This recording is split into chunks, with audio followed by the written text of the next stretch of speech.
merci beaucoup d'être venu ce soir. Merci à toi, Liliane, d'ouvrir ce lieu. Et puis, je me réjouis de vous faire un petit voyage au pays d'en haut, d'où je viens et d'où je suis arrivée il y a à peu près 20 ans. Et ensemble avec mon mari Nicolas, on porte effectivement ce projet qui s'appelle « Votre cercle de vie ». Donc, le nom, il dit déjà pas mal de choses. Le but, c'est vraiment que nous comprenions de nouveau que nous sommes une partie d'un ensemble, que nous sommes partie d'un tout, et puis qu'on a besoin chacune et chacun dans ce monde pour œuvrer dans le futur. Donc, alors, le projet Votre cercle de vie, qu'est-ce que c'est? Déjà, la situation, j'ai dit que je viens du pays d'en haut. Donc, vous avez un petit point vert foncé, où vous voyez, c'est la ferme. Donc, on a un patrimoine familial de la 5e génération ensemble avec mon mari. Donc, moi, je viens de la Suisse alémanique, comme vous pouvez l'entendre. Je ne viens pas du pays d'en haut. Je suis un produit d'importation. Et puis, j'ai eu la chance de tomber amoureuse de mon mari Nicolas et de tomber amoureuse de cette magnifique région qui est le pays d'en haut. Et du coup, la situation est la suivante. On a une ferme depuis 5 générations sur le site du patrimoine de la famille Mottier. Et nous sommes au milieu du village. Donc, c'est une ferme qui est à notre propriété, puis on avait envie de partager nos terres. Donc, l'idée, c'était vraiment de réfléchir sur ce site, dans ce patrimoine, nous, dans notre personne, qu'est-ce qu'on peut contribuer, puis comment on peut, nous, faire partie de ce tout qui a besoin d'évoluer dans un nouveau futur. Donc, la mission, c'est vraiment répondre aux enjeux, que ce soit les enjeux environnementaux, mais aussi les enjeux sociétaux ou sociétals. Vous savez tous, on en a beaucoup de différents enjeux, donc vous n'arrivez peut-être pas à lire, mais je vais quand même juste vous expliquer comment on a procédé dans la réflexion. La première question, c'était vraiment se dire, qu'est-ce qui sont les différentes problèmes, j'aime pas le terme, mais quand même un petit peu, faire un peu un bilan. Qu'est-ce qui sont les soucis, qu'est-ce qui ne va plus? Et à chaque problème, donner une réponse. Parce que je crois fondamentalement, de tout mon cœur, que chaque problème porte en soi aussi une solution. Donc, ce que vous allez découvrir après, c'est un projet qui est basé sur des solutions, en essayant de donner une réponse concrète, physique, sur le pays d'en haut. Donc, la première crise, bien sûr, c'est tout ce qui est lié à l'environnement, le climat, ça vous le savez, tout ce qui est biodiversité. La biodiversité, ça nous tient vraiment à cœur. On a une ferme à biodynamie, donc tous les jours, on œuvre vis-à-vis de ces enjeux-là. Après, tout ce qui est lié à l'énergie ou tout ce qui est ressources, les ressources qu'on est en train de trop puiser dans notre monde. Et après, tout ce qui est lié à notre société, voilà, on a plus en plus de monde dans ce monde. Et puis, on est plus en plus en train de nous séparer.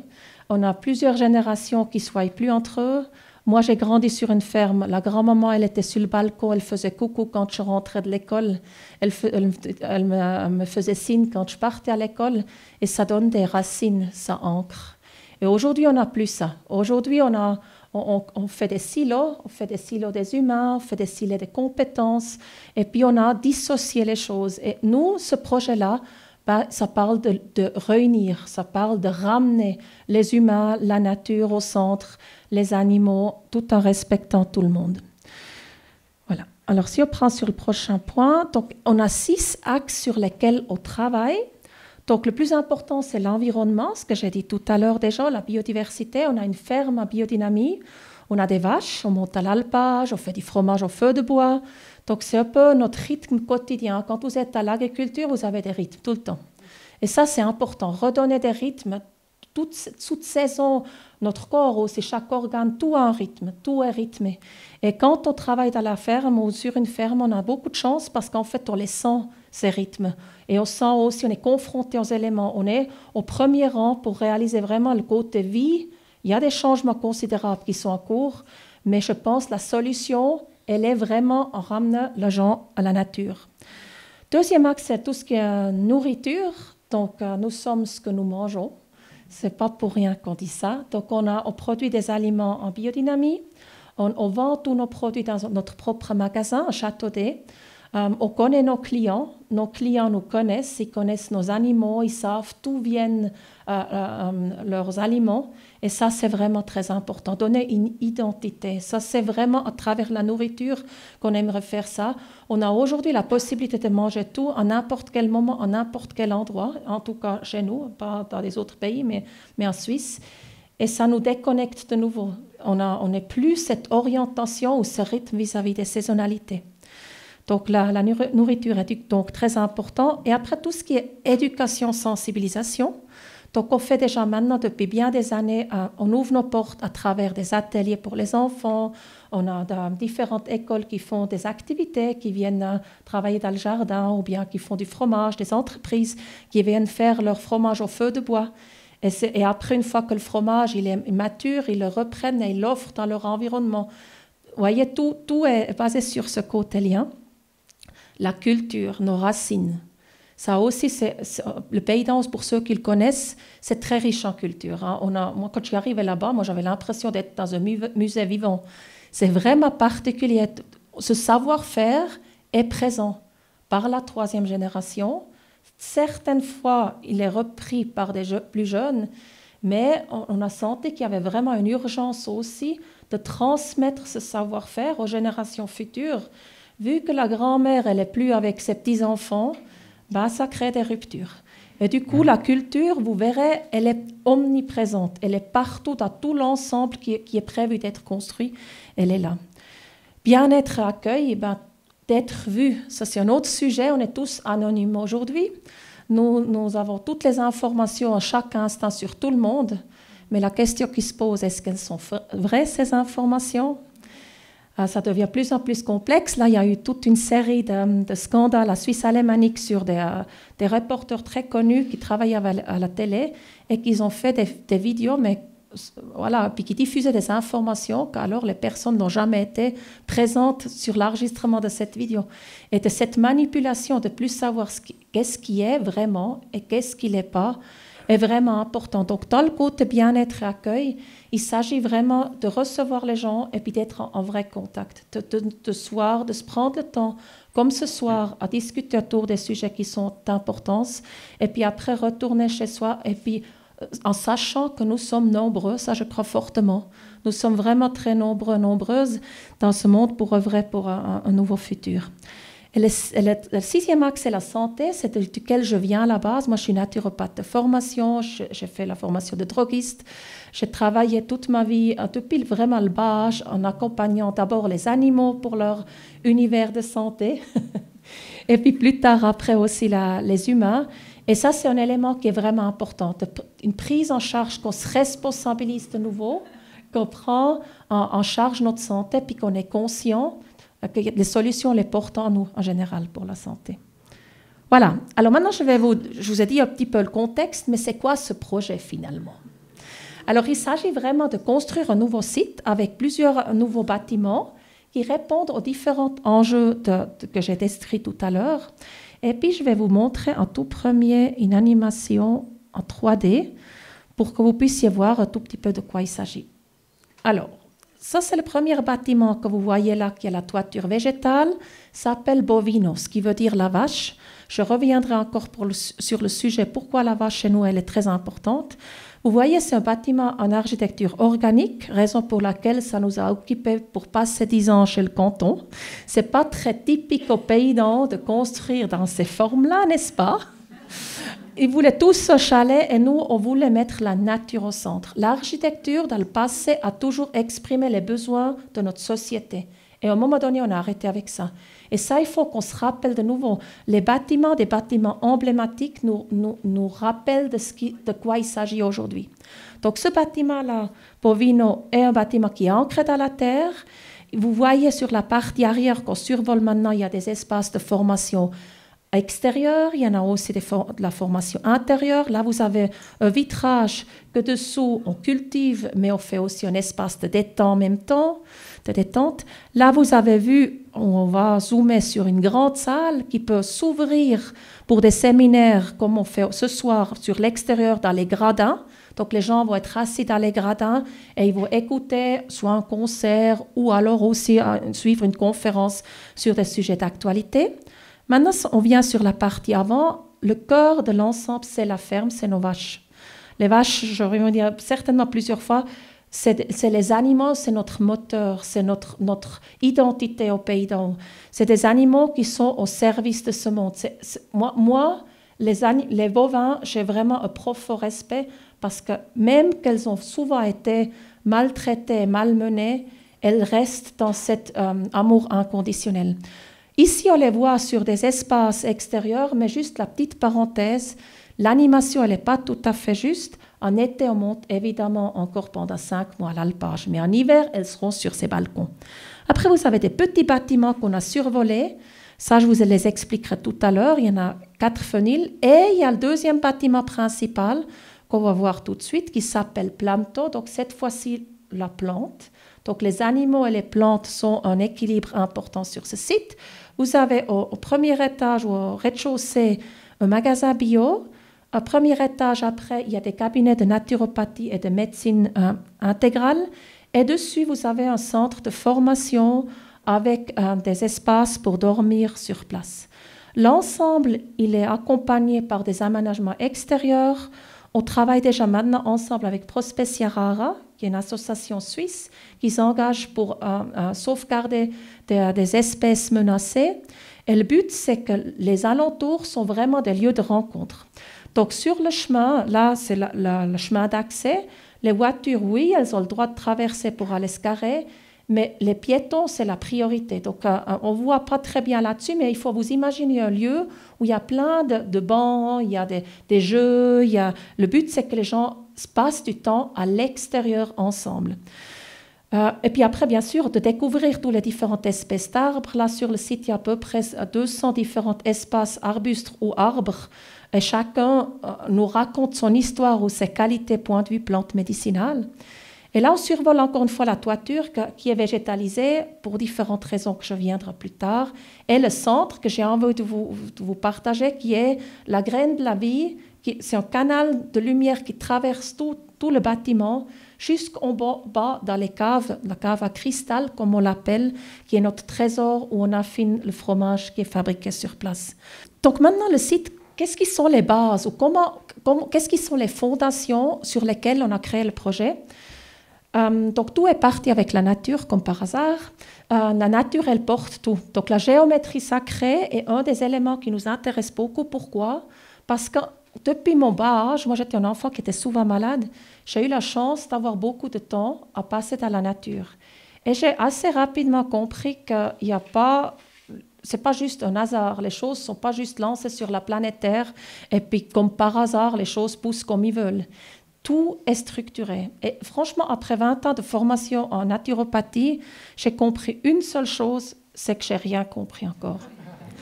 Vraiment, c'est tellement infini les détails, c'est incroyable. Et je trouve, rien que d'observer ça, devrait nous mettre dans un état d'esprit qu'on a envie de préserver cette planète. Parce que l'inventer une deuxième fois n'est pas possible à mes yeux. Et puis, on a essayé d'une manière très modeste de prendre quelques éléments, les formes qu'on a observées le plus souvent. On les a utilisées après sur le site. Là, on voit la fleur de vie ou bien après l'hexagone qui en découle. On a commencé à s'intéresser aux différentes molécules, la manière comme les molécules sont créées. On a retrouvé plein d'éléments et on a voulu créer un lieu, une construction où cette géométrie sacrée, que je suis convaincue que dans notre subconscient, notre corps, il déchiffre d'une manière très automatiquement ces formes-là. Et puis, vu qu'on ne veut pas créer une rupture avec la nature, on l'a reporté dans les bâtiments. Donc, tous les éléments de structure, les éléments porteurs du bâtiment ont ces formes-là. Donc, on viendrait sur ça encore. Mais ça, pour nous, c'était très important. Et j'avais lu une fois aussi une thèse sur la manière comme cette géométrie sacrée aurait interagi sur le corps humain. Et je trouvais très intéressant parce qu'en fait, ces formes ou cette structure qui est notre ancrage et ou aussi le monde duquel on vient, en fait, active des parties du cerveau qui nous aident à être dans un état d'esprit de régénération et de calme. Donc le système parasympathique de notre corps avec une partie du cerveau qui est responsable pour tout ce qui est empathie et créativité. Et quand on a lu plus en plus ou qu'on a essayé à découvrir et comprendre mieux cet univers, pour nous, c'est une évidence qu'on essaye de respecter les proportions, qu'on essaye de respecter les formes, parce que même si on n'a encore pas tout compris, je pense l'effet serait le même. Et ça, c'est vraiment important. Des fois aussi, on est dans un monde qu'on veut toujours des preuves, on veut toujours tout déchiffrer. Puis tant qu'il n'y a pas une preuve qu'on peut être 100% sûr, de toute façon, la preuve, elle est là jusqu'à la preuve contraire. Hein. Ça, je crois qu'on a appris aussi avec le passé. Mais plus avoir le courage de suivre cette intuition et de prendre la nature comme élément de base. Donc, vous voyez différentes formes. Donc, en haut, à droite, ça, c'est l'étable. Les vaches sont autour de la fleur de vie. Vous avez le restaurant, donc c'est une étoile. Vous verrez après pourquoi et comment, mais c'est vraiment des poutres qui portent sous forme d'étoile l'ensemble du restaurant. Vous avez derrière, en haut, vous voyez un espace. L'étoile en haut, c'est les Pléiades, c'est l'univers de jeu. Tout en haut, dans les combles pour les enfants, vous le verrez plus tard encore. Ou alors, au fond, je vous disais tout à l'heure, le vitrage dessous, on cultive, c'est ces bacs de plantation ont ces structures-là. Et c'est vrai que rien que de vous le raconter, je me réjouis déjà de voir les réactions des gens et de sentir comment les gens circulent sur ce site. OK. Maintenant, si on part un peu sur les côtés techniques, un autre élément qui était important qu'on a appris à travers la nature, c'est que tout vient et part. La nature ne fait jamais rien pour faire des stocks à l'infini et puis garder, prendre que pour soi. Et puis, en général, les choses périment, meurent et reviennent. Et dans ce sens, on a commencé à s'intéresser à l'économie circulaire, qui est pour moi vraiment une révélation. Je trouve ça passionnant au moment qu'on commence à réfléchir à la prochaine génération et se dire, OK, j'ai besoin de l'énergie, mais comment je vais inscrire cette énergie pour que la prochaine génération trouve nos terres aussi intactes, si ce n'est pas un peu mieux. Ça, c'est aussi un sujet, j'ai entendu une fois quelqu'un qui disait, si chacun se comporterait d'une manière qu'il offre quelque chose à la planète et puis il garde un cadeau et non pas un déficit à la fin, ça pourrait aussi mieux aller. Je trouvais intéressant le concept. Donc maintenant, ça, c'est les 8 différents éléments dans l'économie circulaire dans laquelle nous, on est actifs. Donc l'énergie, l'eau, tout ce qui est objet, ça, j'aimerais dire quelque chose de plus précis aux objets. Donc, pour pouvoir réaliser ce projet, on avait besoin beaucoup de cerveau. Hein. C'est de loin pas juste une réflexion d'Esther et Nicolas Mottier. C'est une réflexion de passer 700 personnes qu'on a rencontrées et beaucoup encore qu'on a lu des travaux que les gens ont fait.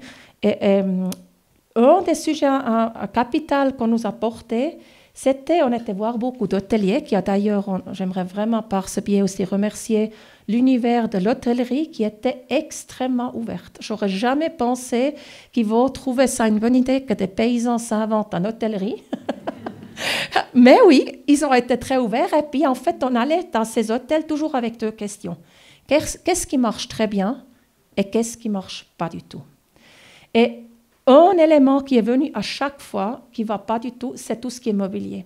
On nous a partagé le problème de la chaîne des valeurs du mobilier, qu'en fait, on a aujourd'hui, les modes durent entre 5 à 7, 8 ans dans l'hôtellerie, et après 5 à 7, 8 ans, votre mobilier n'est plus à la mode.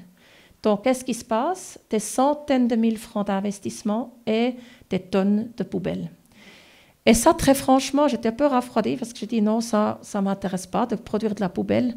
Et on a vu dans un petit BNP la solution, c'était vraiment très joli.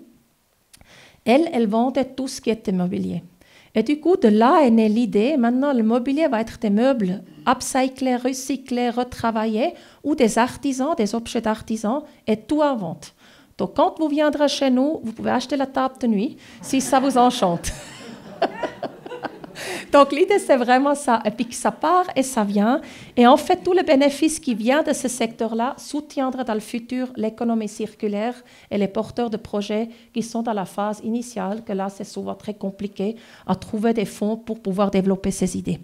Après, l'alimentation, c'est évident, aux produits sur place, aux produits avec des paysans de la région, le plus proche possible. Des fois, on va aussi chercher à l'extérieur.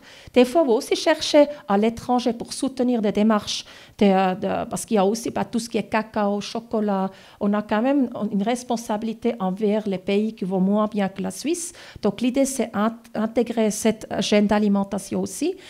Tout ce qui n'est pas vendu au magasin est utilisé au restaurant. Ce qui n'est pas utilisé au restaurant est utilisé pour les animaux. Ce qui n'est pas utilisé pour les animaux part au biogaz. Donc aussi là, de nouveau, d'avoir une possibilité d'utiliser tous les produits jusqu'à la fin. Matériaux, la construction, donc c'est une construction en bois massif, coupée à la bonne lune, sans colle. C'est rassemblé avec des... comment on appelle ça maintenant? De chevilles en bois, exactement, merci beaucoup. Et puis, l'idée, c'est vraiment aussi d'utiliser tout le matériel d'excavation sur place. Là, ça fait 2 ans et demi qu'on est en route avec Glisoni Zau, qui est une entreprise de la Suisse romande, qui sont en train de faire des recherches comment utiliser au mieux ces matériaux. On a fait des analyses, des forages sur place. Et le but, c'est vraiment que vous retrouvez avec des sols en terre crue, compressé, ciré, avec du béton de terre, et puis pour qu'on puisse vraiment tout ce qui est minéral construire sur place. L'élément de la santé, bien sûr, ça j'ai déjà dit tout à l'heure, c'est vraiment d'avoir une vision inclusive. Donc on a des discussions en cours avec l'hôpital de Châteaudet, avec les thérapeutes de la région. Et au lieu de se bagarrer qui a raison, qui a tort, ça pourrait aussi être une idée qu'on essaye à prendre le mieux des 2 côtés et puis qu'on travaille ensemble. Jusqu'à présent, on a déjà eu 4 médecins qui nous ont contactés, qui sont intéressés de travailler sur le site, et de nombreux thérapeutes et aussi des formateurs. Et ça, c'est très intéressant. On a beaucoup de monde qui forme dans le domaine de la médecine complémentaire et puis qui auraient envie de travailler sur ce site. Partage de connaissances, c'est ce que je disais tout à l'heure. On a une compétence dans ce monde. C'est incroyable. C'est infini. Nous, on l'a vu vraiment à travers tous ces gens qui nous ont aidés. Donc, l'idée, c'est vraiment que ce site devienne un endroit où toutes ces compétences sont partagées.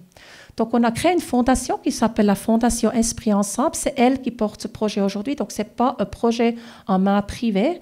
Nous, avec mon mari, on l'accompagne d'une manière bénévole, mais ce n'est pas notre projet. Ça, j'insiste sur ce point-là parce qu'il doit appartenir à la société. C'est vraiment important pour la pérennité du site.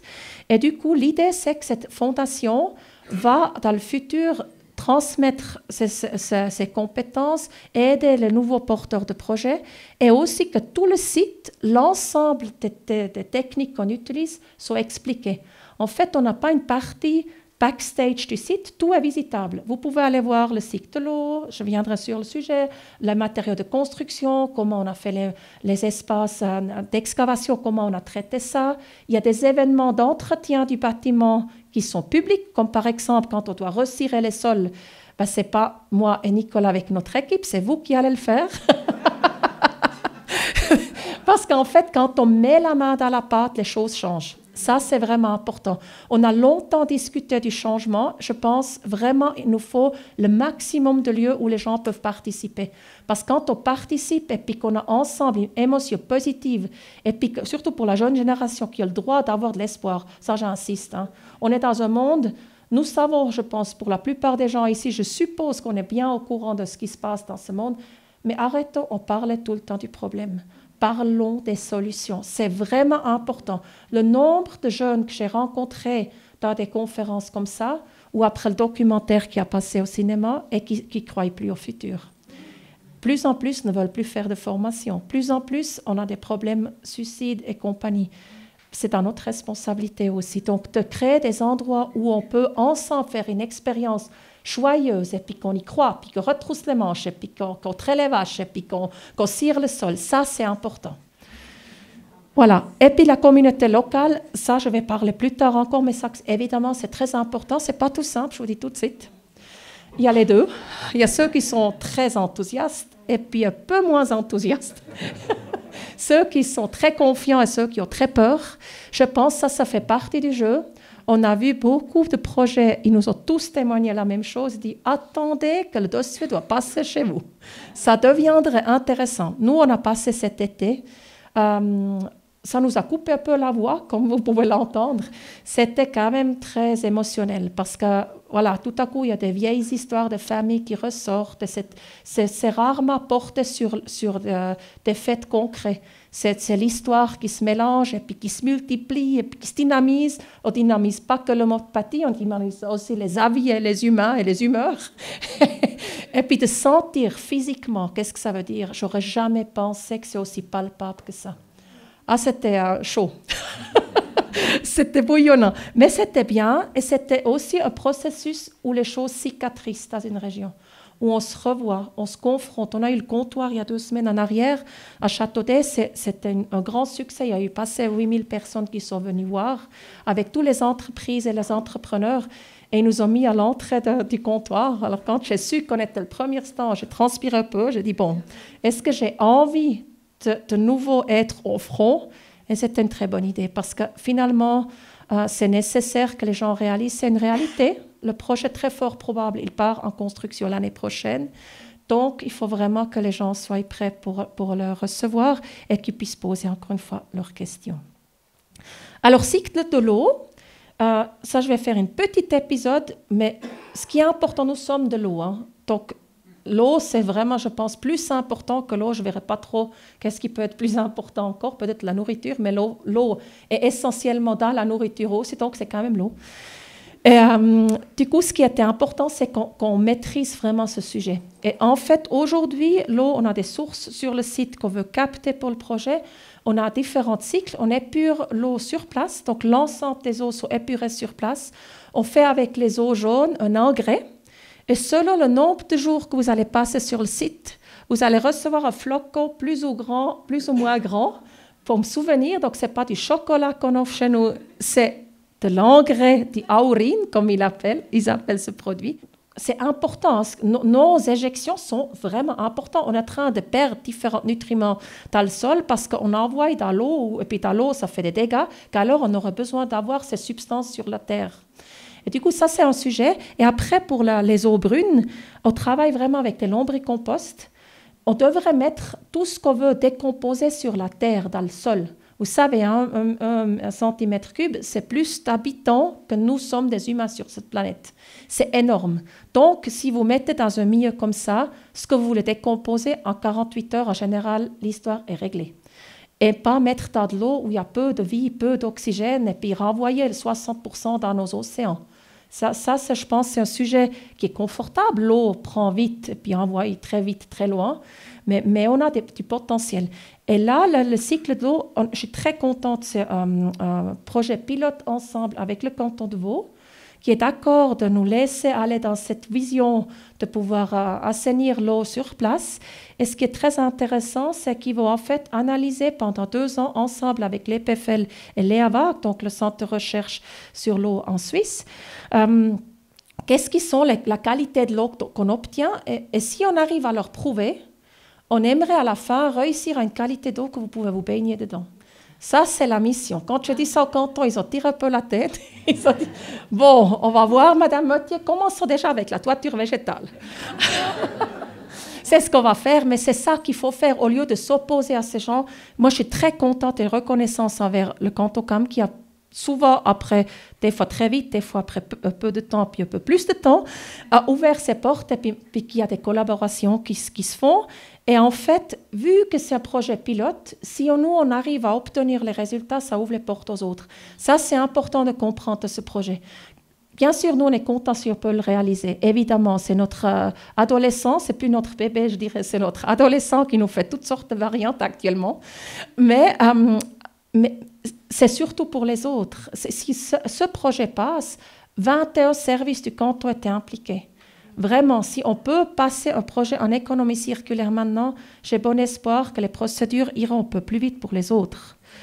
Cycle de l'énergie, on récupère le fumier des vaches, on fait du biogaz, on récupère la chaleur des animaux, on chauffe le restaurant.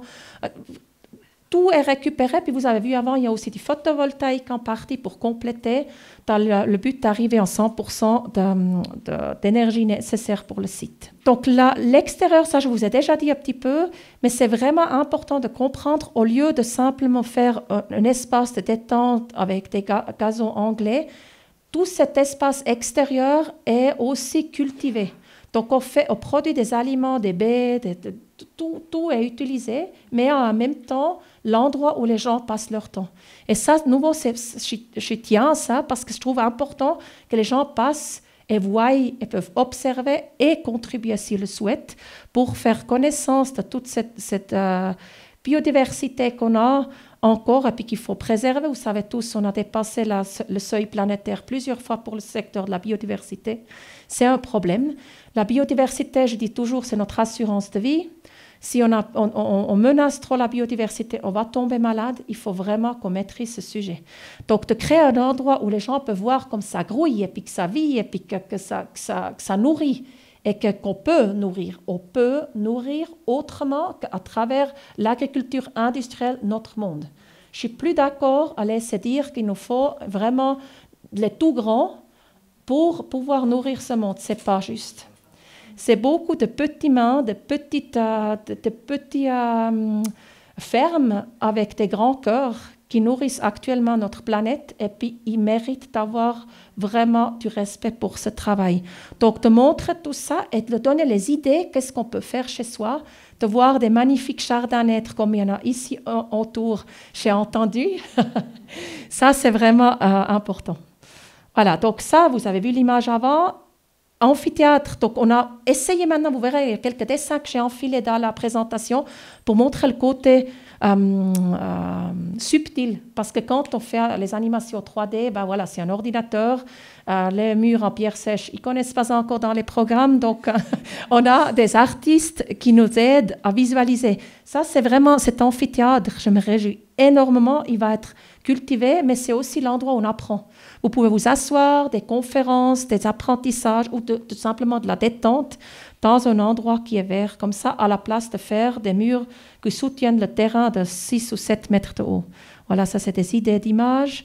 La cuisine Fibonacci, ça c'est un autre espace que j'aime beaucoup. Donc elle est vraiment, elle reporte cette proportion ou cette suite de Fibonacci. Et puis que nous, l'humain, vous le savez, les proportions pour les doigts, les mains, les bras, tout est construit de cette manière-là. Et cette cuisine-là, c'est un peu notre cuisine de sorcière, peut-être on le dira comme ça. Non, c'est vraiment un endroit où on apprend de connaître nos plantes indigènes. Nous avons une biodiversité, une possibilité dans nos montagnes de plantes potentielles, mais les gens ne connaissent plus. Si on connaît encore la dandelion, je suis déjà heureuse. Mais non, mais c'est incroyable. À l'époque, déjà, je demandais aux gens combien de plantes ils connaissent, les jeunes. Hein. Aujourd'hui, vous demandez ça au gymnase, mais je ne suis pas sûre que le dandelion est connu par tout le monde, encore très sérieusement. Donc, d'apprendre, on a toutes les solutions autour de nous. C'est très riche, c'est très intéressant.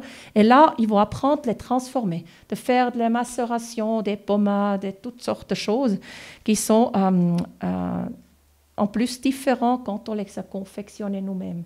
De nouveau, mettre les mains dans la pâte.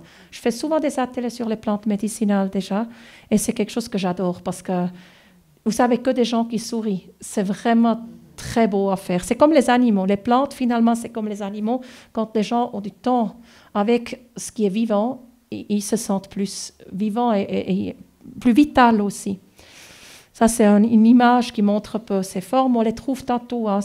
Vraiment, ces formes et proportions sont omniprésentes. Voilà. Alors ça, c'est une coupe pour juste vous montrer tout petit peu à quoi ça ressemble le bâtiment Bovino.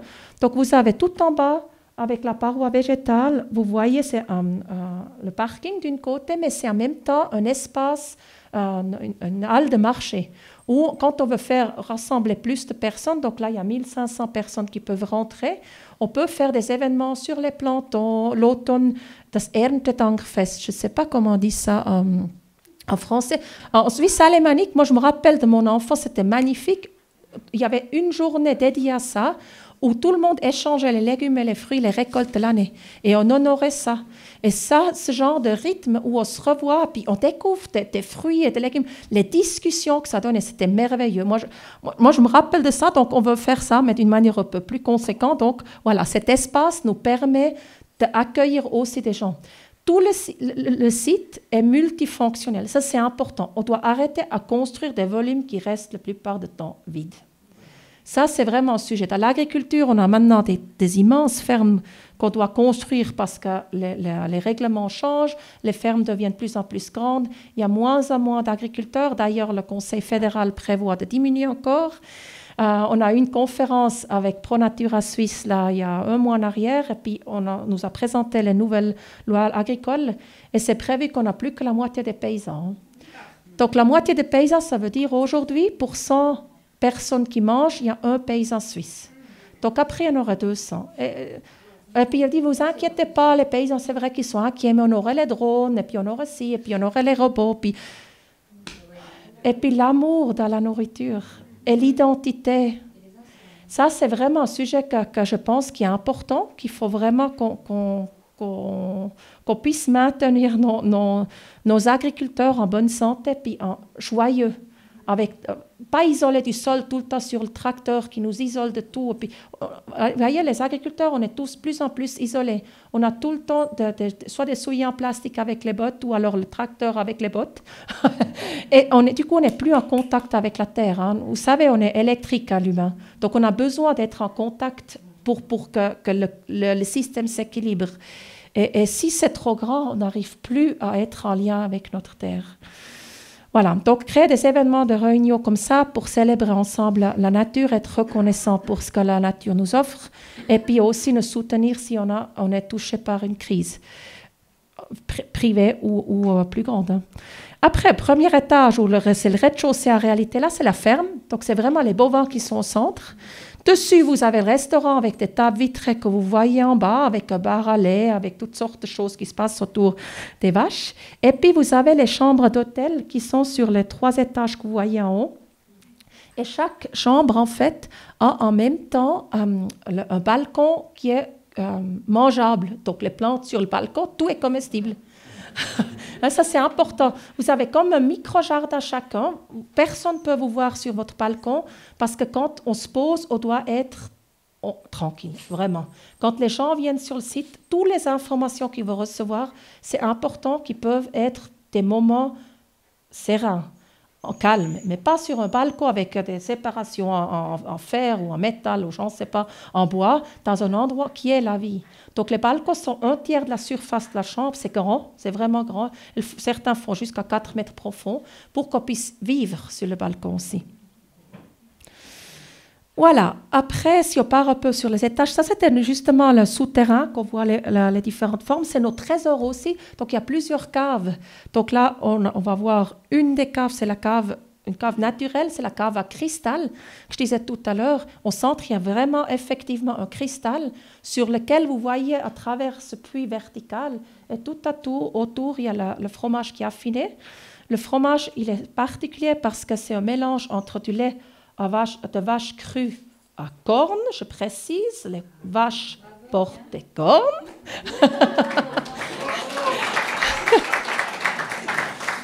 C'est important. Et après, du miel. Donc ça, c'est aussi vis-à-vis de la structure, ça se ressemble. Hein.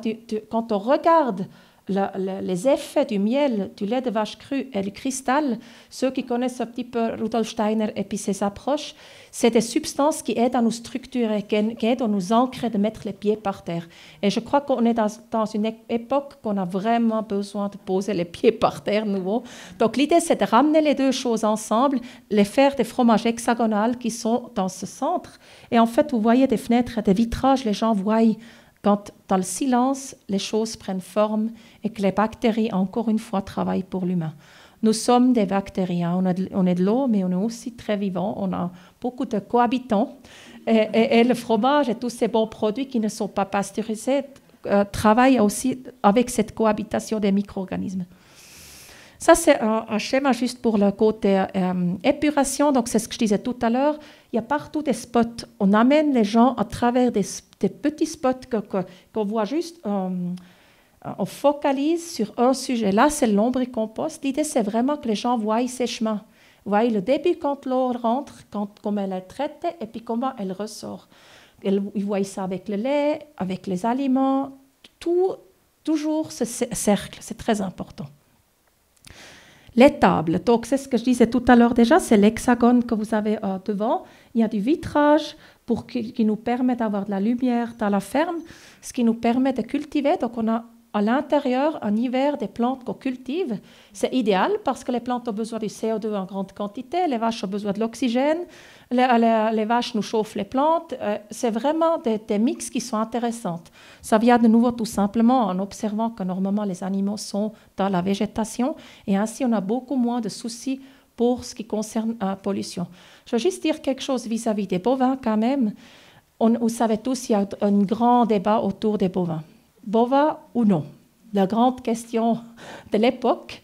Je pense que les choses ne sont pas si simples que ça. C'était pas tout comment. Quel bovin, à quel endroit et comment il est nourri.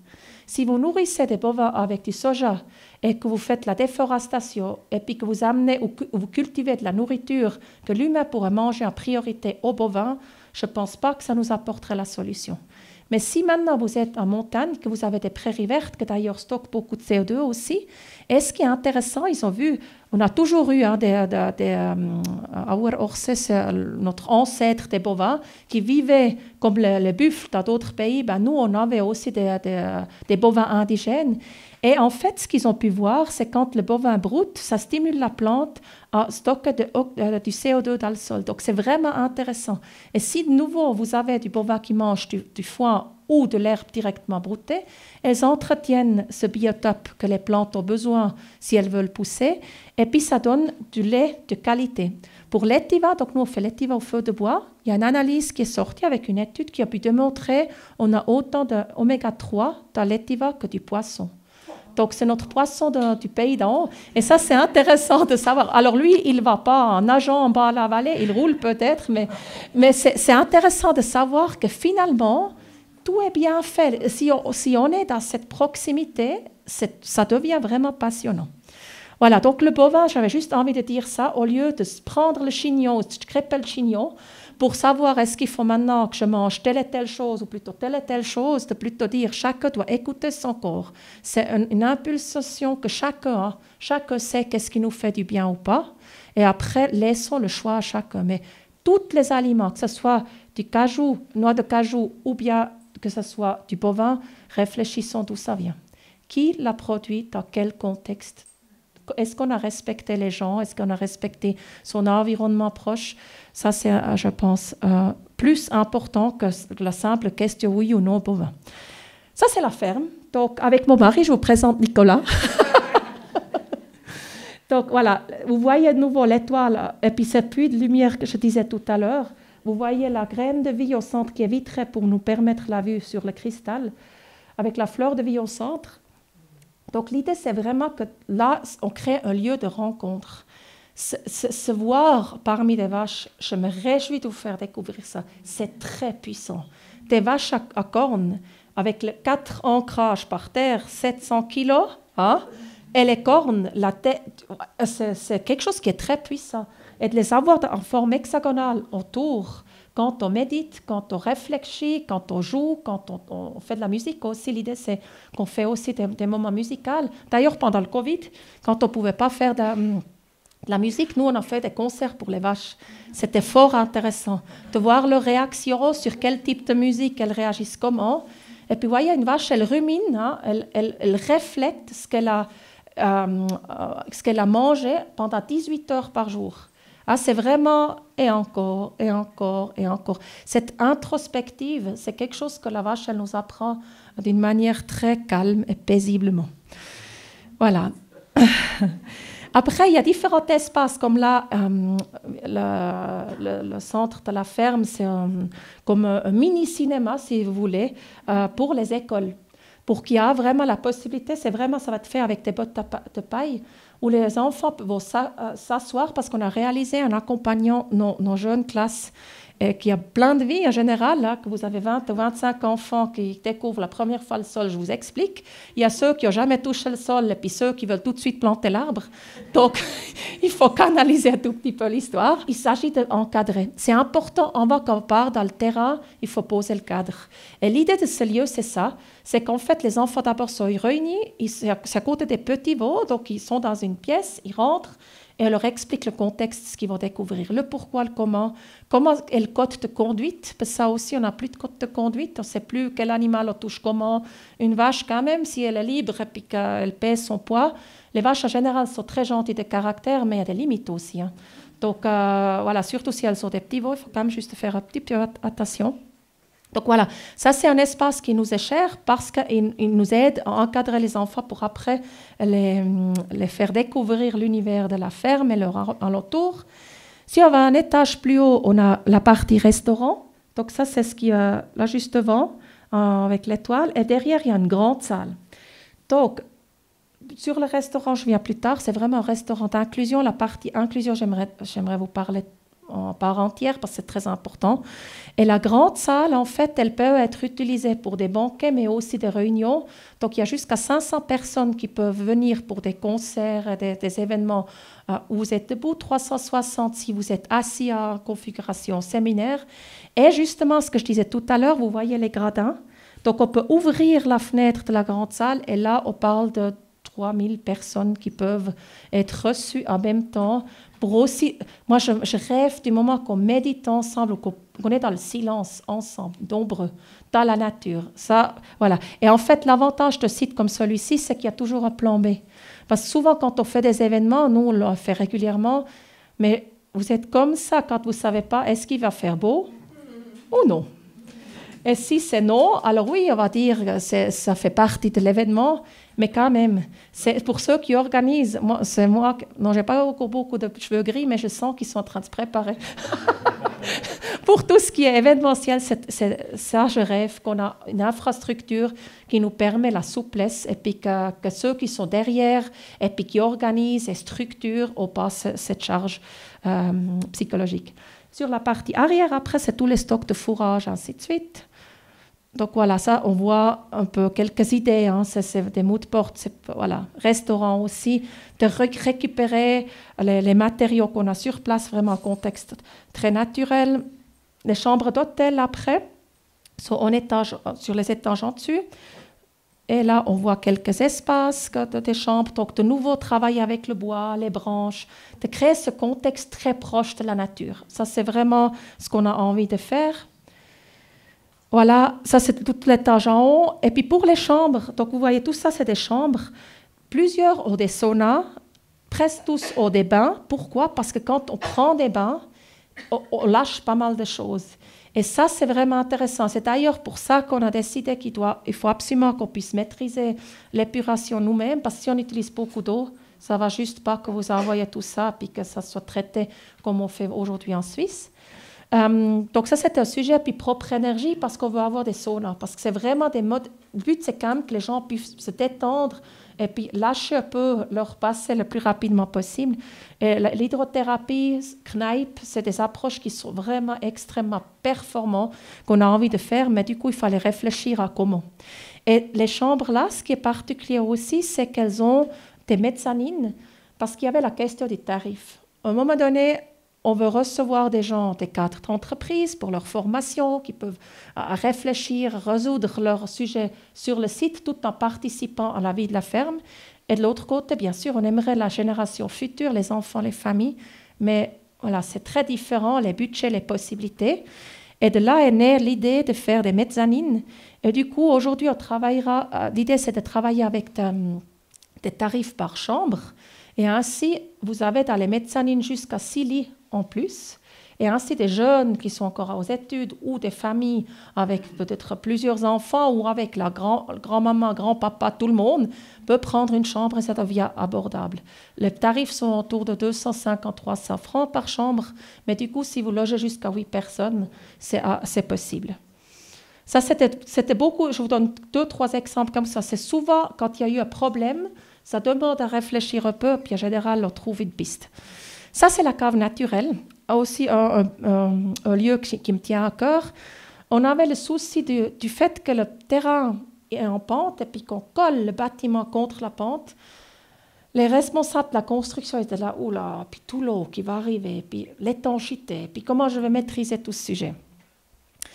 Puis on a dit, bon, contrôler l'eau, c'est quand même un sujet qui est délicat. Comment retenir de l'eau? Ça, je crois que ce n'est pas encore résolu, c'est l'élément le plus fort. Donc, on se dit peut-être le plus simple, c'est de la laisser faire.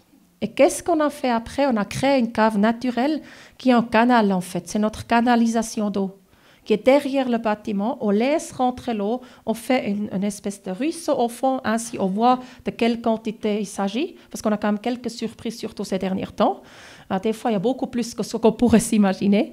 Et du coup, en même temps, ça crée un milieu très humide, très agréable pour créer des stocks, des réserves pour les fruits et les légumes de garde, dans un milieu naturel. Et au milieu, on va mettre une table en ardoise pour que les gens puissent aller. C'est un peu le carnot, vous voyez, comme dans les monastères, leurs caves qu'ils avaient à quelque part cachées. Ben, chez nous, on va chez les carottes et chez les choux. Hein? Nous devons les amener dans ce trésor pour montrer, c'est vraiment incroyable la couleur et la diversité de choses que la nature nous offre pendant l'année. Et puis au plafond, l'idée, c'est de mettre un tronc d'arbre avec les racines. C'est vraiment la grotte, elle rentre dans la terre, qui est éclairée, qui est en dessus de ces tables des chevaliers ou chevalières, et qui éclaire vraiment la vie souterraine. Parce que la vie souterraine, c'est vraiment le sujet, je crois, qu'on a le moins compris, et puis qui est essentiel. Là, on a perdu en 70 ans 50% de la couche d'humus. On a, vis-à-vis de la biodiversité, je ne vous explique pas, on a 2/3 qui n'est plus là. Donc, et puis dans le sol, en fait, quand vous travaillez en biodynamie, la première chose qui nous intéresse, c'est le sol. Avant tout. D'abord, c'est le sol. Est-ce qu'il est en bonne santé? On fait différentes macérations, plantes pour le sol, pour vitaliser les micro-organismes, parce qu'on sait très bien, si eux vont bien, l'herbe va bien, la vache va bien, nous allons bien. Si là, ça ne se passe pas bien, on a à peu près 10 ans, engrais artificiel, ça tue tutti quanti dans le sol. On a à peu près 10 ans de temps pour produire tout ce qu'on veut tirer du sol. Parce qu'on nourrit en fait, avec un engrais artificiel, vous nourrissez la plante en direct. Et vous ne vous occupez pas des micro-organismes qu'il y a dans le sol. Et ça, c'est vraiment un sujet qui est important. Puis du coup, mettre la lumière, mettre au premier rang ces éléments-là, c'est important. Voilà, c'est les tâches que vous avez déjà vues avant. Et si on regarde maintenant sur la partie arrière où il y a la culture des plantains, il y a une mini piscine en même temps, il y a une sauna de nouveau. Donc, imaginez-vous que vous êtes en train de prendre votre pain et vous voyez toute cette verdure. C'est vraiment un endroit qui est très vert, qui est avec des lustres d'ailleurs, avec des plantes dedans. C'est pour vraiment montrer cette chaleur qu'on peut récupérer d'une manière directe sous cette toiture végétale. Et d'ailleurs, on récupère le surplus en chaleur, nous aide à chauffer de nouveau. Là, il y a un système de récupération de chaleur. Et la piscine, pourquoi on fait ça? Pour montrer qu'il existe des solutions pour épurer l'eau pour les piscines qui n'est pas nocive. Donc, on essaye les sujets compliqués, on a plutôt tendance à les impliquer que d'essayer de les exclure. Ça, c'est la Pléiade. Donc, là, ce que je disais avant, l'espace de jeu, le dessus du cristal, là, tout en haut, avec les enfants, pour montrer, nous sommes quand même infiniment petits dans un cosmos qui est infiniment grand. Il y a d'ailleurs aussi un télescope sur place. Quand il y a des rituels ou des mariages ou des événements importants, on peut prendre une photo du ciel s'il n'y a pas de nuages, oui, bien sûr, mais s'il n'y a pas de nuages, pour montrer, c'est tellement beau, c'est tellement beau. Et ça aussi de montrer à ces petits que voilà, on est infiniment petits, mais on a beaucoup de puissance, on a beaucoup de force, chacune et chacun, avec les choix qu'on fait au quotidien. Voilà, deuxième maison, ça c'est Planto justement, que je disais tout à l'heure. Alors, nos stocks de meubles pour remplacer les tables de nuit que vous avez achetées, n'est-ce pas? Parce qu'il faut anticiper un peu le sujet. Après, c'est le magasin avec la réception de tout ce qui est accueil. Les magasins, vous voyez de nouveau, il y a 5 caves voûtées. C'est des caves qui ont légumes, fruits, vin, viande et puis produits laitiers. Et c'est un vitrage devant. Puis de nouveau, on essaye à faire des trésors. On met en scène ce qui est le plus basique dans ce monde. C'est plus par ça. Les constructions sont plutôt très simples. Mais les choses qu'on met dedans, ça, on met en scène. Parce qu'on trouve que l'alimentation, aujourd'hui, à quoi on utilise 5%, 6% de notre budget pour l'alimentation, comparé à 25% à l'époque. Donc, on n'arrive pas à avoir des salaires équitables. Ça ne joue pas. Puis, on n'arrive pas ainsi à motiver les agriculteurs à se comporter autrement. Notre aîné, Laurent, donc on a 3 enfants, ça j'ai oublié de dire avant, l'aîné qui a 16 ans, la deuxième qui a 12, et puis le petit Sayan qui a 2 ans. L'aîné, il est actuellement en formation agricole. Chose qui m'interpelle un petit peu quand on voit ce qu'on apprend, c'est principalement basé sur l'agriculture intensive quand même. On touche tout petit peu les bords du reste. Et puis, le premier mois, ils ont calculé le salaire horaire net d'un apprenti agricole, qui est à peu près à 1,90 francs de l'heure. Et puis, une fois quand ils auraient terminé, ils sont à peu près à 12-13 francs quand tu es une fois formé et que tu as fini tes 3 ans d'apprentissage. Et on peut dire, vous savez, on a beaucoup d'autres choses dans l'agriculture. Franchement, c'est beau, c'est un métier qui est très beau. Mais quand même, quand ces jeunes sont rentrés le soir, j'ai senti qu'il y avait un truc. Et il m'a dit, bon maman, parce que je demandais ça, fais quoi avec toi, Laurent? Il m'a dit, ouais, je trouve quand même pas très juste, parce qu'il sait très bien, vous voyez, on a des ingénieurs qui travaillent sur le projet, 160 francs, 180 francs de l'heure.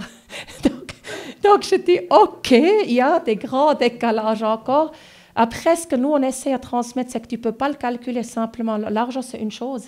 Si tu arrives à y vivre, si tu arrives à créer comme nous, on vend tous nos produits, on connaît nos consommateurs, on a la nourriture qu'on produit, c'est une qualité de vie qui est exceptionnelle.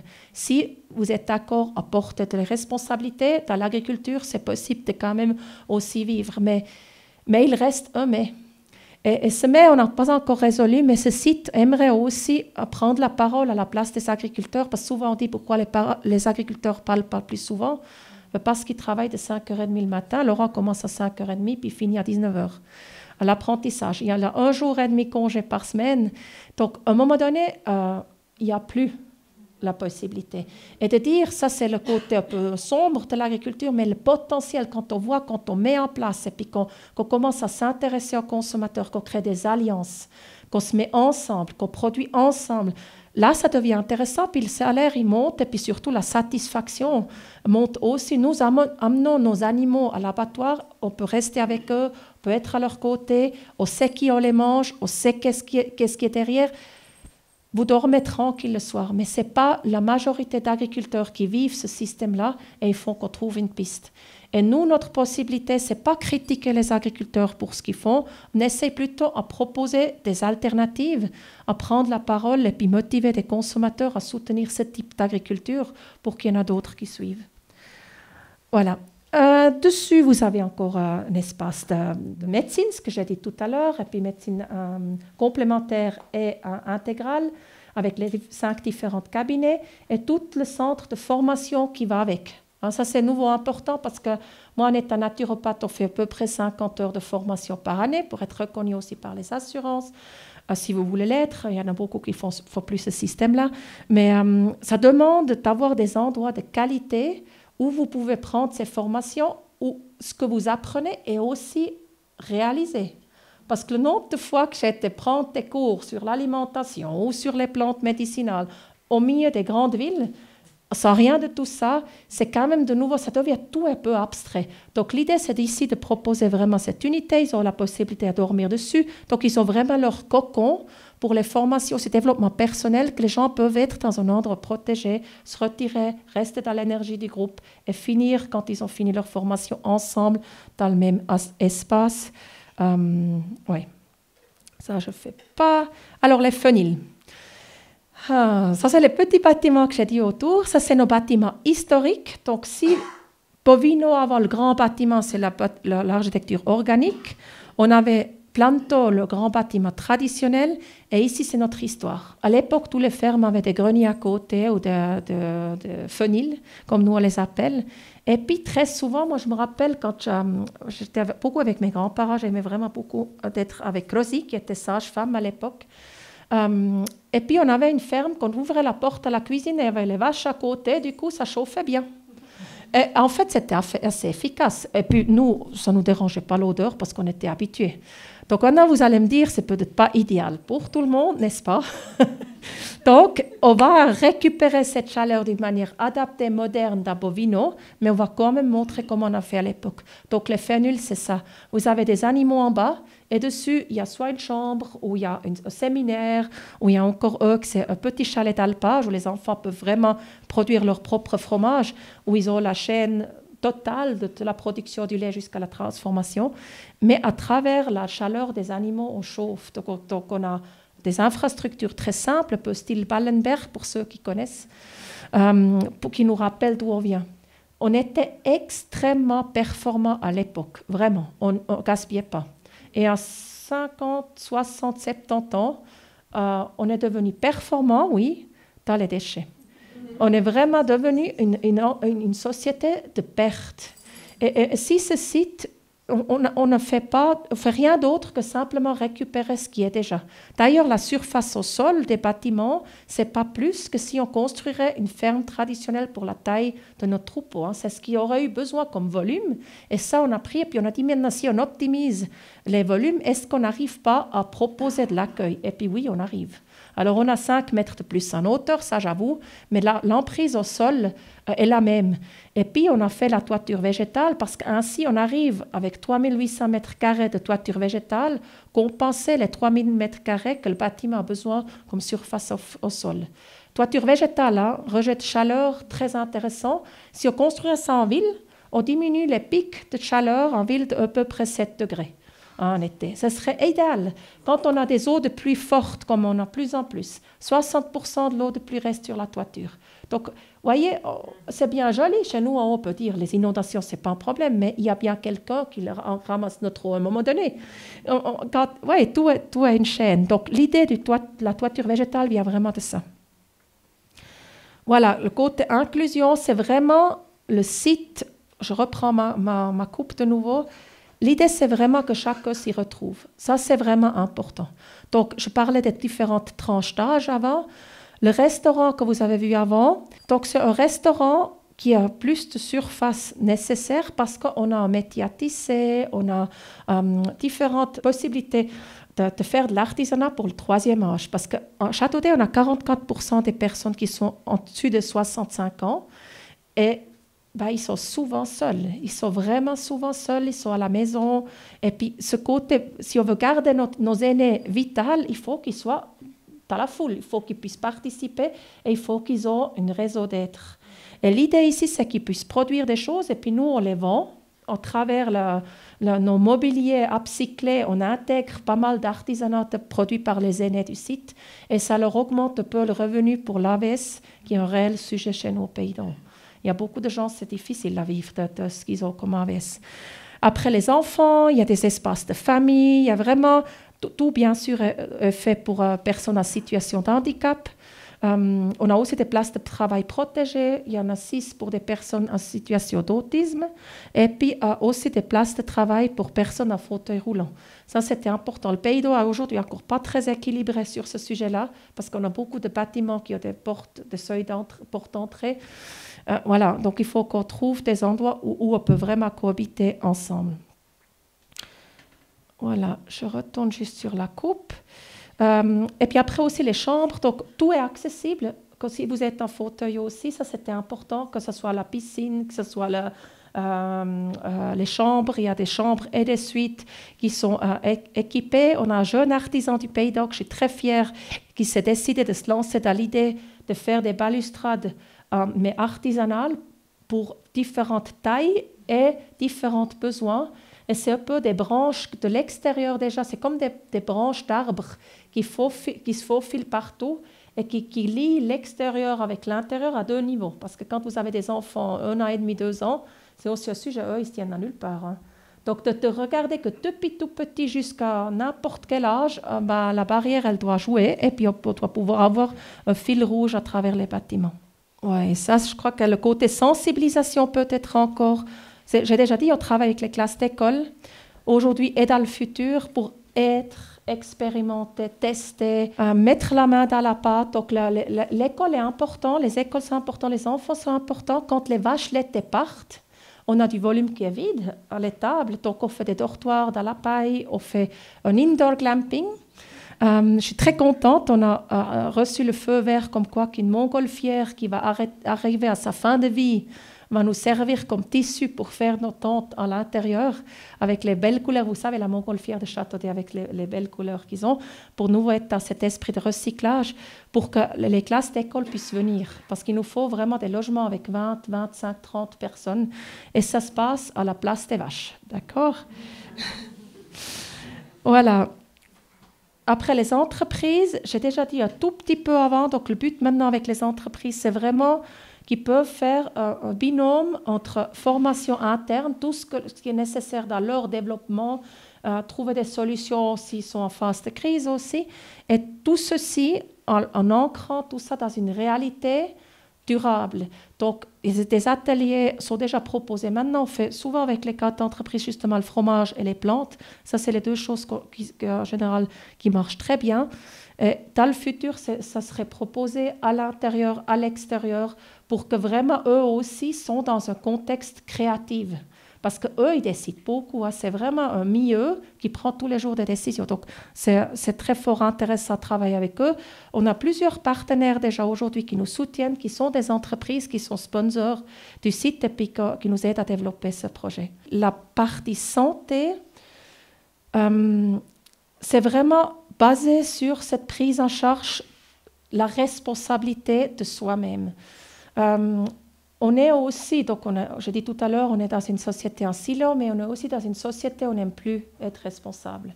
Et la santé, c'est clairement un des sujets qu'on délègue. On a nos personnes qui sont responsables de notre propre santé. Et ça, on aimerait vraiment amener des éléments qui nous permettent de nous approprier notre vie de nouveau. Et ça commence souvent par la santé quand même.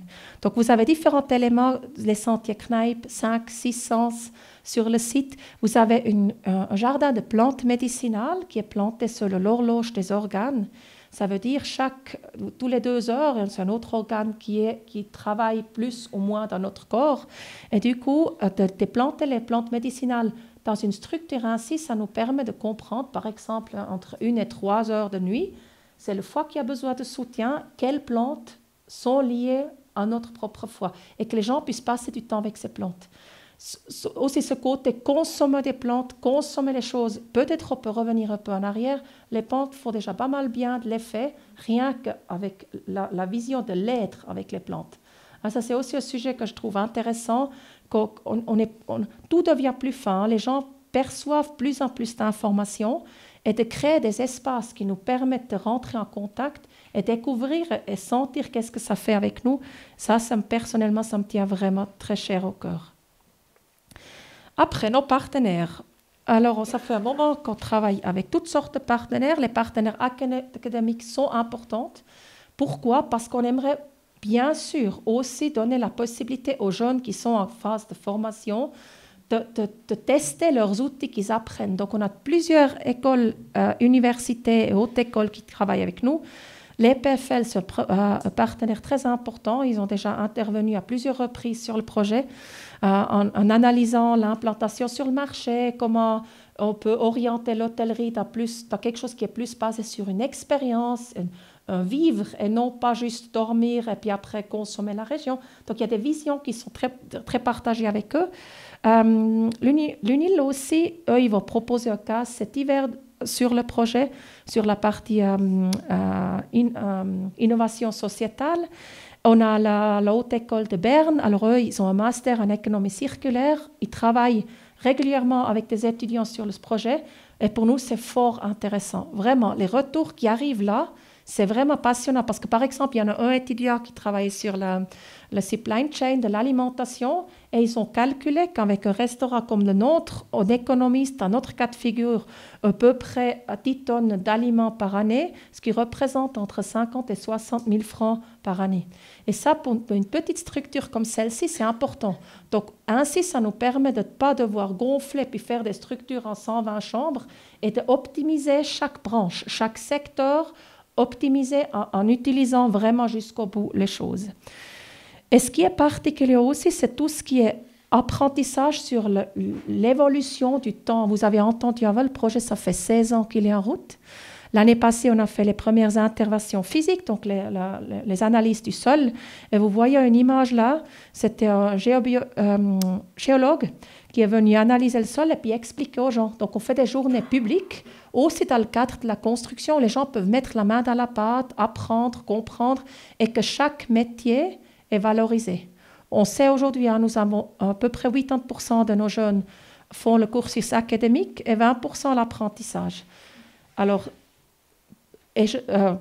pas un ou l'autre est plus important, mais on a un déficit dans le côté apprentissage. Et tous ces métiers manuels, c'est important qu'on les mette de nouveau plus à valeur pour qu'on ait des jeunes qui sont formés là-dedans. Rien qu'au canton de Vaud, dans le domaine de la construction, nous manque 300 000 ouvriers pour faire les assainissements et puis le travail sur les bâtiments pour qu'on puisse être dans une configuration plus écologique.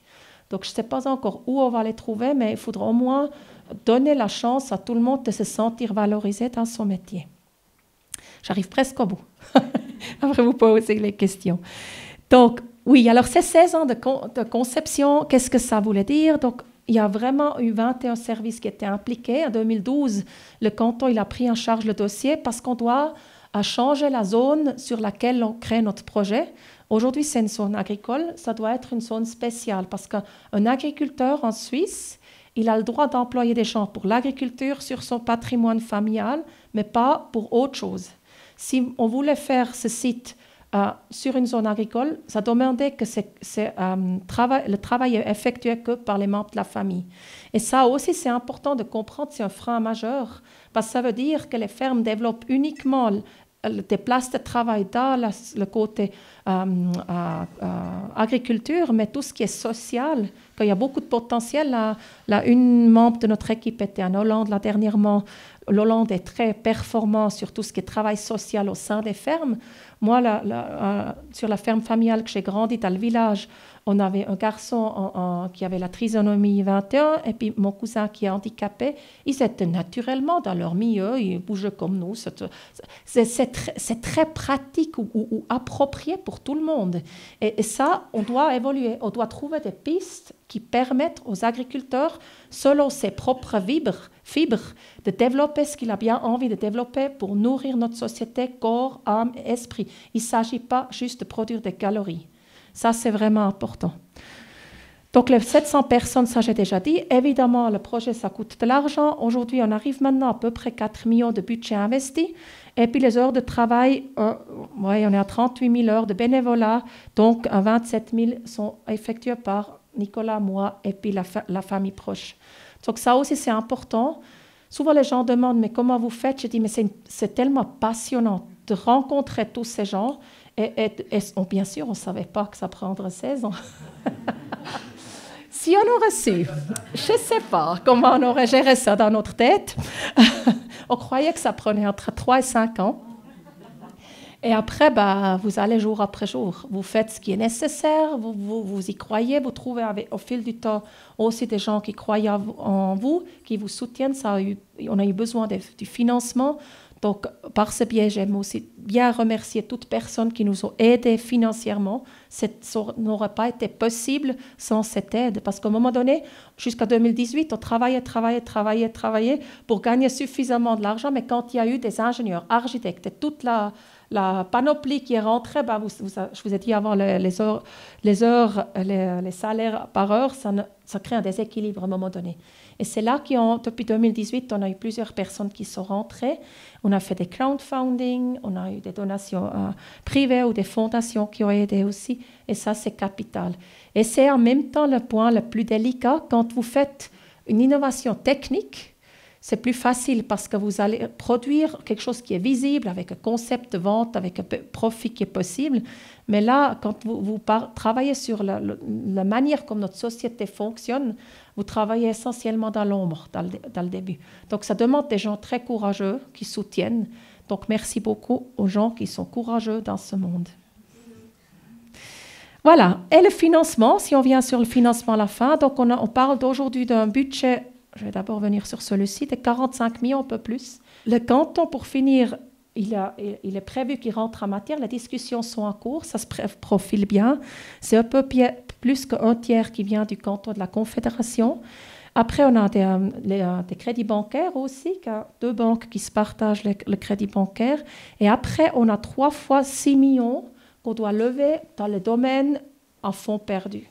Pour quelle raison? Parce que quand vous innovez autant que là, c'est vraiment important qu'on ne mette pas une charge financière trop importante, parce que sinon, ça va couper toute créativité, ça met une pression. Je sais déjà qu'on ne dormirait plus, donc on a dit on va mettre le défi au début.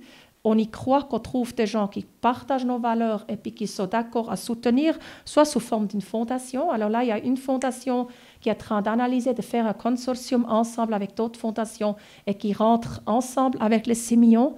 Il y a les sponsors, les entreprises, comme par exemple la Romande d'énergie ou aussi Grisoni, qui soutiennent et puis qui amènent soit des fonds ou aussi du travail souvent. Souvent les entreprises ou de la matière qui nous aident ainsi. Et puis après, les donateurs et donatrices, là, c'est vraiment des soutiens par espace. Vous avez vu la cave à cristal ou bien la cave naturelle.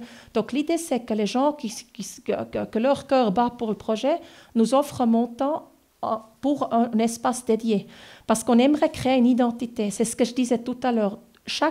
Que ce soit une organisation, ONG ou un donateur ou donatrice qui rentre, le but, c'est vraiment qu'on crée une unité qui réalise ensemble ce projet. Donc, c'est dans ce sens que nous sommes en train de lever les fonds maintenant aussi, parce qu'on a bien avancé.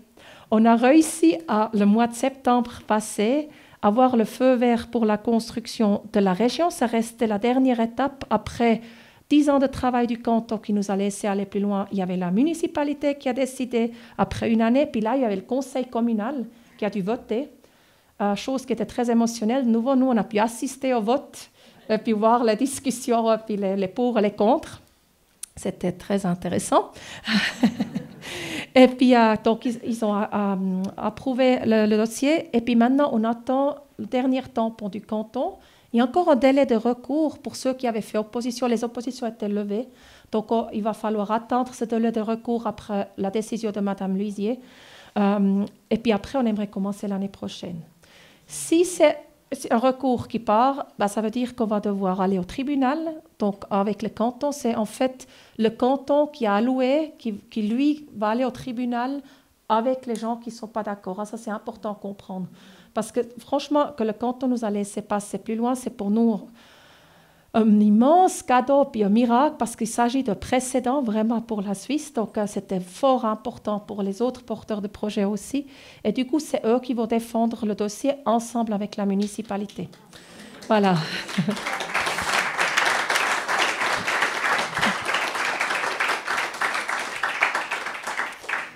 Et du coup, le dernier slide que j'ai encore pour vous, souvent, les gens qui viennent plus du milieu financier demandent « mais comment vous avez calculé vos comptes? Est-ce que c'est viable ou pas? Est-ce que ça demanderait un soutien en fonds perdus réguliers ?» Alors, il y a eu des business plans, bien sûr, qui ont dû être établis. C'est très sévère quand il y a le canton qui met de l'argent. Hein. C'est extrêmement sévère. Vous devez lever le 100% des fonds avant que vous pouvez commencer la construction. Vous devez prouver à travers le worst case scénario, donc le scénario pessimiste, que le site est viable. Vous devez avoir une double vérification. Donc, chez nous, dans notre cas de figure, c'était l'EHL et Crédit Hôtelier qui ont validé comme quoi que les comptes, selon eux, tiennent. Et pour nous, évidemment, pour diminuer les risques, ce qui est important, c'est ce que je fais aujourd'hui. On doit créer un réseau avant qu'on commence la construction et avant qu'on ouvre le site. On aimerait avoir nos futurs clients déjà là. D'ailleurs, on commencera les inscriptions. J'ai promis à des gens pour les chambres, une fois qu'on plante le premier coup de pioche. Parce qu'il y a toujours des gens qui nous demandent « mais c'est quand qu'on peut s'inscrire, qu'on puisse être dans les premiers qui viennent ?» C'est une petite anecdote. On rigole beaucoup avec les gens, avec les discussions là autour. Mais juste pour vous montrer, ce n'est pas juste un projet, une idée dans une tête d'une personne, 2 personnes, 3 personnes. C'est quand même un dossier qui nous a demandé beaucoup de réflexion, de preuves. Il fallait prouver qu'on est à mesure de mener ce projet. Des agriculteurs, il ne faut pas tous les jours des projets comme celui-ci. Donc déjà, jusqu'à ce que le canton était d'accord à rentrer en matière, ça a pris du temps. Donc aujourd'hui, nous sommes prêtes. Et puis, je suis très contente que j'ai eu la chance de vous présenter ce projet ici, à voir où la vie nous mène.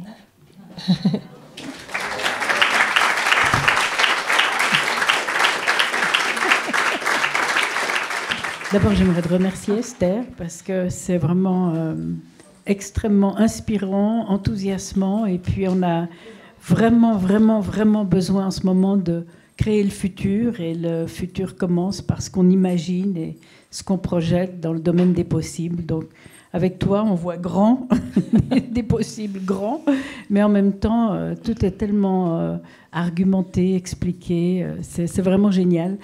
Donc, moi, ce que je voulais te demander, c'est comment est-ce qu'on peut t'aider? Alors, évidemment, il y a une partie financière. Tout le monde n'a pas les moyens de participer à des projets de cette ampleur, mais il doit y avoir toutes sortes d'autres manières. Est-ce que tu pourrais nous donner un petit répertoire des moyens de soutenir et aider? Oui, merci déjà pour ta réflexion. Bien sûr, il y a différentes manières de nous soutenir. D'ailleurs, une des manières est aussi née de ce besoin on avait vraiment besoin que tout le monde peut participer, que tout le monde peut devenir une partie de ce site et puis que les gens ne se sentent pas impuissants. Donc, en 2018, on a ouvert un magasin de deuxième main ou seconde main pour cette raison-là, parce qu'il y a des gens du village qui nous ont dit « c'est super ton projet, mais malheureusement ».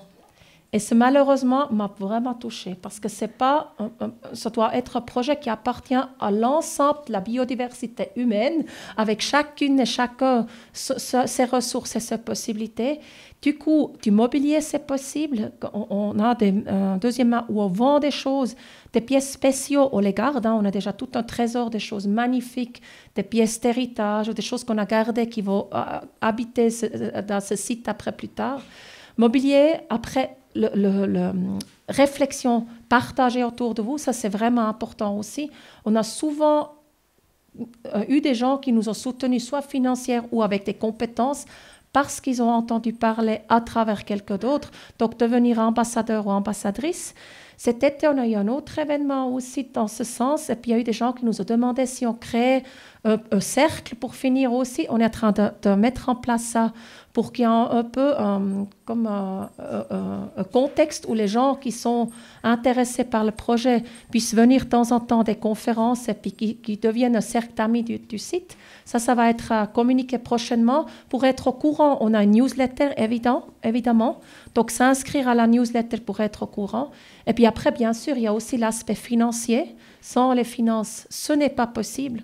Donc, ceux qui ont envie et puis que le cœur vous en dit, volontiers nous soutenir financièrement. Aujourd'hui, on prend des promesses de dons, principalement, parce que sitôt qu'on a après l'autorisation, là, on va faire rentrer l'argent pour pas qu'il y ait un risque pour les personnes. On a aussi, bien sûr, la possibilité de nous aider sur cette phase-là, parce que vu qu'on ne sait pas, est-ce qu'on rentre à la construction dans 6 mois ou plus, le quotidien avec toute une équipe, donc on a ouvert notre propre bureau d'architecture, ça j'ai oublié de dire. On a 2 architectes, une dessinatrice qui travaille sur le sujet. On a 2 personnes, donc il y a Marie qui est là, vous pouvez peut-être juste lever, et puis Coco qui est là aussi. Donc Marie, elle est responsable pour tout ce qui est partenariat et finance, et Coco qui au fond, elle est dans tout ce qui est comme, tu lèves juste la main, Coco, qui savent qui tu es, voilà. Coco est la nouvelle membre dans notre équipe, dans tout ce qui est réseautage, de communication. Donc, vraiment, soyez créatives. C'est une question de cœur. Ce projet est clairement une histoire de cœur. Si le cœur il a une idée, faites-nous savoir, faites-nous signe et on verra qu'est-ce que ça devient. Merci beaucoup pour cet exposé. J'ai une question. Combien vous prévoyez qu'il y ait de gens qui vivent en permanence sur le site? Parce qu'il y a tellement d'activités. Je pense qu'il doit quand même y avoir un noyau de personnes qui sont là tout le temps pour assurer une certaine continuité et une stabilité aussi. Alors, vivre sur le site même, on n'a pas le droit de faire du logement sur une zone comme celle-ci. On a essayé, c'est interdit. Donc, ce qu'on a fait, notre fondation, elle a acheté une maison en 2018 qui est tout proche, que là, il y a 3 logements déjà. Nous, on a notre habitation qui est sur place, qui va rester puis qui va être habitée. Et puis après, il y a bien sûr des collaboratrices et collaborateurs. On a 58 postes de travail qui sont prévus en job sharing, donc partage de travail. Ça fait 38 ETP effectifs, je ne me rappelle plus, de 100%. Temps plein, voilà, exactement. Et ce qui est important pour les places de travail, on a aussi toute une réflexion-analyse parce que, comme j'ai dit tout à l'heure, pour certaines branches, on ne trouve plus la main-d'œuvre, comme dans l'accueil, c'est un sujet. Et en fait, ce qui est proposé chez nous, c'est que les gens se partagent. Donc, ils peuvent faire leur travail à la carte. Ça veut dire, si vous êtes cuisinier, la plupart des cuisiniers ne veulent plus faire un 100% cuisine. Donc, ça peut être un 60% avec 20% à la ferme et puis encore ailleurs. Donc, pour que vous composez selon votre individu le place de travail et on prend en charge les enfants de tous collaborateurs. Ça, c'est l'autre aspect. On a peu de place pour accueillir les enfants. Et nous, on a nos enfants qui font l'école à la ferme, donc qui ne vont pas à l'école publique. Et puis, on avait vraiment envie que nos collaboratrices et collaborateurs soient libres comme le vent. Je trouve ça vraiment important pour la qualité de vie. Et du coup, on a dit, OK, c'est notre responsabilité, c'est gratuit, c'est offert à nos collaboratrices et collaborateurs pour qu'on assure cette pérennité des gens qui restent sur du plus long terme. Parce que finalement, le site, il ira aussi bien que nos collaboratrices et collaborateurs. Oui. Tout à fait, merci. Et puis une autre question que j'ai, c'est que du moment que vous recevez des financements quand même de la commune et de l'État, vous en êtes dépendant d'une certaine manière. Et moi, je repense quand même à 2020 avec toutes les mesures qui ont été imposées. Et est-ce que vous avez réfléchi à ça, vous qui êtes libre et qui voulez le rester? Oui. Alors, vis-à-vis des fonds sur lesquels on travaille aujourd'hui, donc communal, il n'y a pas. Hein. Ça, c'est important. Si on aurait demandé des fonds communaux, je pense que ça aurait été la fin du projet parce qu'ils auraient pris ceux qui sont contre ça comme argument, que c'est de l'argent de la société locale et du coup, ils ne voulaient pas le projet. Mais quand on a la confédération, il y a à peu près, on verra encore la répartition, mais une partie qui a fonds perdus, c'est à peu près le tiers du montant qui viendra de ce milieu-là. Et le reste, c'est quand même sur 25 ans, l'argent est placé officiellement, ils ne peuvent pas tout à coup annuler une hypothèque. Ça, c'est jamais fait. Donc, on a l'impression, en tout cas, que c'est assez sécure, mais c'est aussi une raison pour laquelle on a dit, vous avez vu, les banques et la partie argent emprunté, c'est, je crois qu'il faut que je regarde, mais c'est autour de 40%, quelque chose comme ça. Donc, relativement peu comparé au reste pour avoir le moins de dépendance possible. Mais si vous imposez des mesures qui sont contre vos convictions et contre la santé globale, comme ça a été le cas. Alors, je ne suis pas sûre que c'est le fait que vous avez de l'argent de la collectivité, que c'est plus ou moins. C'est de toute façon un sujet, mais voyez, on a essayé d'anticiper le maximum qu'on peut. On a essayé de créer différents secteurs. Vous avez vu, il y a l'accueil, il y a la santé. L'idée, c'est que si on a des restrictions dans un secteur, parce que tout ce qui est lié à notre biotope des micro-organismes, c'est quand même un potentiel secteur qui pourra avoir quelque chose dans le futur, mais qu'on peut jongler. Qu'on a aujourd'hui, dans les secteurs d'activité, il y en a en tout 18 secteurs d'activité. Pour dire que, OK, on a si un secteur barricadé, qu'on en a d'autres qui portent pendant ce temps. Parce que ce côté silo, c'est fragile. Donc, de dire, OK, il faut qu'on trouve une solution comme le corps humain, que c'est plusieurs organes de chez nous peuvent compenser d'autres. Hein. Donc, de fonctionner exactement de nouveau sur l'image de la nature, d'être le plus équilibré possible pour ne pas construire notre maison sur un seul pylône. Le temps de construction du projet est estimé à combien de temps à peu près? Alors, très bonne question. C'est 3 ans. Donc, on aimerait commencer sur la fin de l'année prochaine et puis ouvrir, j'espère, avec le Père Noël et le sapin. Moi, j'adore ce temps de paix. Nous, on le vit comme ça en famille. Donc, Noël 2028, on aimerait ouvrir nos portes. Et du coup, est-ce que je rajoute de mon côté, il y aura des temps de chantier participatif? Oui. Donc, on ne peut pas tout faire en chantier participatif parce que le sujet est complexe et c'était vraiment une grande discussion qu'on a eue entre les différentes entreprises qui vont construire et on a trouvé un joli mélange. Donc, il y a des journées organisées et des semaines organisées quand on commence un nouveau sujet, comme par exemple les matériaux d'excavation. On va produire ensemble des briques de terre crue. Ça, existe des machines mécaniques et pas dangereuses qu'on peut faire ensemble. Donc, c'est pour ça aussi, au début, le chantier était prévu sur 2 ans. On a rallongé d'1 année pour nous permettre d'ouvrir les portes et faire ensemble une partie de l'ouvrage. Nous, on aime bien les murs en pierre sèche. Trop bien. Comment tu prévois ce jardin intérieur? Sitôt que tu en as parlé, j'ai dit, mais il y a la neige. Il faudra monter pour enlever la neige du toit. Oui. Alors? Oui. Donc, déjà, les journées enneigées chez nous, malheureusement, sont peu. Mais effectivement, la structure de toute la toiture est ainsi faite qu'on peut monter dessus. Et oui, on va s'amuser à enlever à un moment donné, si vraiment c'est sur une plus longue période, on enlèverait la neige. Mais vis-à-vis des ingénieurs, ce qu'ils nous disaient, vu que c'est quand même pas mal chaud dessous, ça ne nous aiderait pas que ça colle trop. Et puis ça devrait se faire d'une manière assez simple. Mais tu sais, on a ce problème aussi avec d'autres structures. On a fait l'année passée, on a monté une tente pour faire, on avait une magnifique idée d'un événement qu'on voulait faire. Voilà, arrive une monstre neige avec une grande cantine. Puis en fait, on a grimpé dessus et puis les enfants ont fait du toboggan en écartant les jambes et les mains. C'était vraiment très, très rigolo. Ici, bien sûr, ce ne sera pas les enfants, on n'aura pas le droit.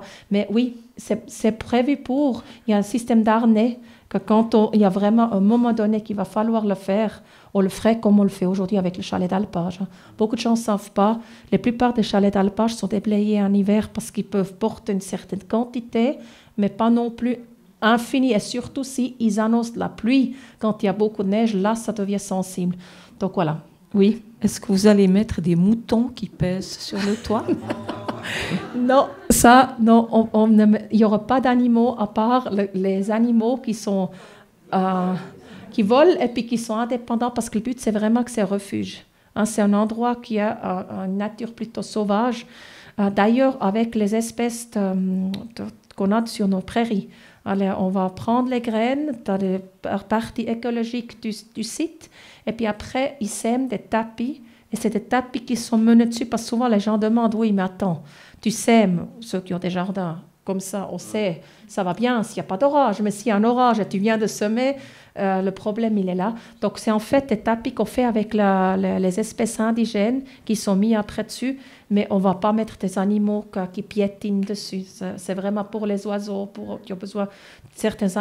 il y aura aussi des mini-arbustes pour tout ce qui est niché, tout choses comme ça, oui. C'est vraiment un oasis de biodiversité, cette toiture. Moi, je voulais vous remercier infiniment parce que je suis une pédagogue Steiner et de penser le monde comme il est maintenant et de voir que des gens comme toi, c'est assez rare, comme projet tellement innovant et futuriste, que tu réenchantes le monde et que tu inclus tous les métiers, tous les secteurs. Et c'est tellement beau. Et réenchanter le monde et de redonner comme ça la joie et l'espoir, c'est formidable. Donc je voulais remercier. Puis après, j'avais une question. Je m'étais demandé, l'économie circulaire, est-ce que c'est un rapport avec la triarticulation sociale ou pas du tout? Alors, dans l'économie circulaire, il y a quand même tout l'aspect ou la vision sociale aussi, parce que déjà, rien que par le fait que tu réfléchis, que tu as une future génération qui doit vivre sur la planète, oui, mais c'est quand même un système qui a... Bon, des fois, j'ai envie de dire chaque système s'inspire des autres, mais l'économie circulaire n'est pas que je choisis un matériel qui est circulaire, c'est vraiment la vision du monde pour la génération du futur. D'ailleurs, il y a plusieurs associations en Suisse, comme une que nous, on fait partie aussi, c'est Next Generation. C'est une association qui regroupe tout le monde économique qui est basé maintenant sur des solutions qui sont pour la génération future. Donc, je ne dirais pas que c'est exactement pareil, mais le parti social est vraiment partie intégrale de cette vision-là aussi. D'accord. Merci beaucoup. Oui, je vais rejoindre tout le monde. Moi, je suis aussi extrêmement émue par le projet. Et je me dis aussi, vous allez forcément inspirer plein de gens. Et est-ce que vous avez déjà pensé d'accompagner des gens qui avaient des projets dans ce style? Vous êtes tellement novatrice, mais vous arrivez tellement... quand je vois la multiplicité des talents et des concepts, et d'arriver à réunir tout ça dans ce projet, je suis hyper impressionnée par votre intelligence, la multiplicité de votre intelligence. Et puis surtout, ce que je ressens très fort, c'est l'amour qu'il y a à la base, en fait. L'amour des autres, l'amour de la terre, l'amour des animaux, l'amour de la nature. Enfin, ça, vous m'impressionnez.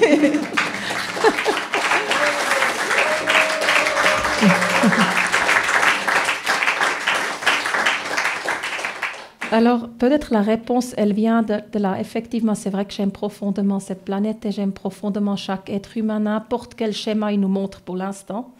Et je crois au potentiel. Et je crois, mon rôle dans le futur, souvent on me demande, mais comment vas-tu gérer tout ça? C'est simplement être, parce que nous sommes des agriculteurs, des simples gens du terrain, et on a réussi à faire ça. Et ça veut dire pour moi, tout le monde peut y arriver. Vraiment, c'est pas du tout, je suis pas exceptionnelle, je suis simplement humain. Non, vraiment, c'est très important pour moi parce que j'aimerais pas que les gens pensent que vu l'envergure du projet, il faut une intelligence, je ne sais pas jusqu'où, il faut juste une intelligence du cœur. Et en fait, avec ce site-là, on aimerait soutenir l'intelligence du cœur des gens et encourager que tout le monde est capable de vivre ses rêves. Et je pense souvent, moi j'ai beaucoup d'idoles dans ce monde, que ce soit Nelson Mandela ou Mahatma Gandhi, que j'ai suivi beaucoup à la télé. Moi, j'étais scotché devant la télé, je me dis, mais c'est quoi ces gens, quoi? Et moi, ça m'a donné vraiment ces ailes de dire, si eux, ils peuvent, dans des circonstances, je pense souvent, je dis, mais sois toi-même le changement que tu veux voir dans ce monde. Et c'est ça que j'aimerais transmettre, c'est ça que moi j'aimerais faire dans le futur. Simplement être avec les gens, répondre aux questions et encourager qu'ils poursuivent leur voie de cœur. Parce qu'on a tous une voie de cœur. Et puis après, bien sûr, s'il y a des questions techniques, oui, on est en train de réfléchir. L'EHL nous a demandé si on sera d'accord après faire un doctorat ensemble avec un de leur équipe sur le projet pour qu'on puisse vraiment analyser qu'est-ce qui étaient les éléments clés. Voilà, et je le peux déjà vous dire, l'élément clé, c'est le cœur, vraiment. Les gens du canton ont validé le dossier, pas parce qu'il était exceptionnel, parce qu'ils ont appris à y croire. Et ça, c'est toujours à travers le langage du cœur. Et du coup, c'est peut-être ces quelques éléments que je pourrais apporter le mieux en ayant dans cet univers, mais moi en disant que ça, c'est unique, parce que ça, c'était vraiment créé sur mesure sur ce site, en sentant le site, les humains, les animaux, tout ce que voilà, et puis en croyant fortement que tout le monde est capable. Et puis pas avoir peur. Moi, j'ai plein de trucs, je ne sais pas encore comment je vais faire, je vous dis tout de suite. On va voir le moment voulu. Et ça, j'ai appris par contre, on trouve toujours la solution. Il y a de nombreuses personnes extrêmement compétentes et si vous faites un appel de cœur, les gens sont là. Donc voilà, c'est plutôt dans cette dimension-là que je me vois dans le futur. Donc moi, dans le faire, j'ai fait pas mal de temps maintenant. Et je me réjouis aussi d'être plus dans cette qualité de l'être pour nous rappeler que nous sommes des êtres humains, oui, finalement. Et puis pas des fers humains. Cette école pédagogique, elle est formidable pour les enfants aussi, oui. Parce qu'il y a beaucoup de jeunes, de gens qui, comme vous le disiez, qui ne connaissent même pas 3 plantes et qui n'ont jamais connu la vie à la campagne, cette proximité avec la nature, avec les animaux. Enfin, je ne vais pas parler de moi, mais moi, je sais que j'ai grandi dans la ferme de mes grands-parents et que toute ma vie, ça a été les plus beaux jours de ma vie. Et c'est un appel permanent, en fait, c'est retour en fait, à la source de ce qui nous habite profondément. Oui, je pense que c'est vraiment un sujet qui est très important, cet appel.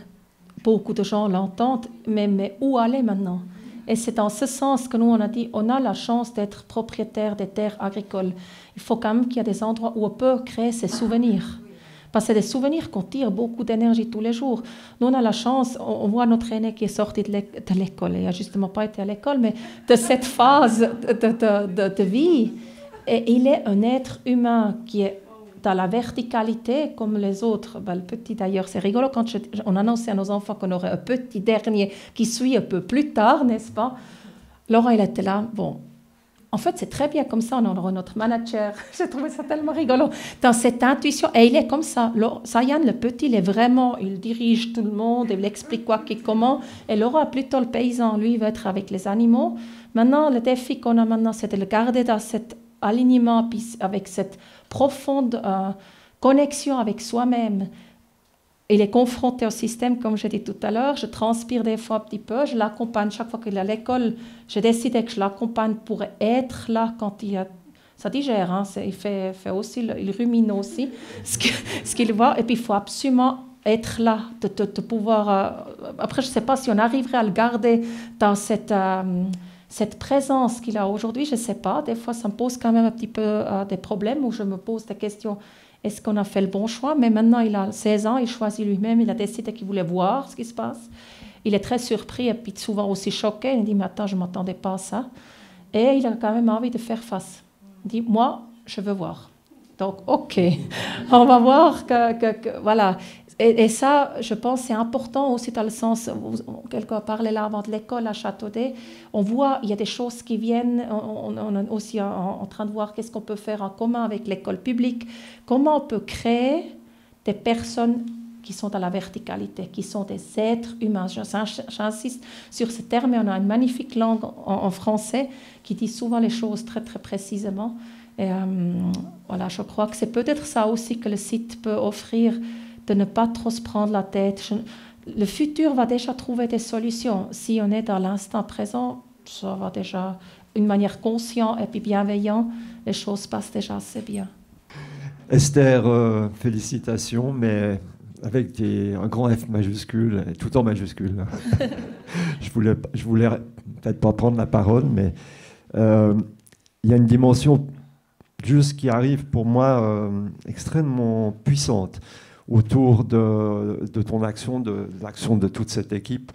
J'ai l'impression que différents points de conscience sont assemblés autour de votre projet, de toi, quelque chose de hyper puissant.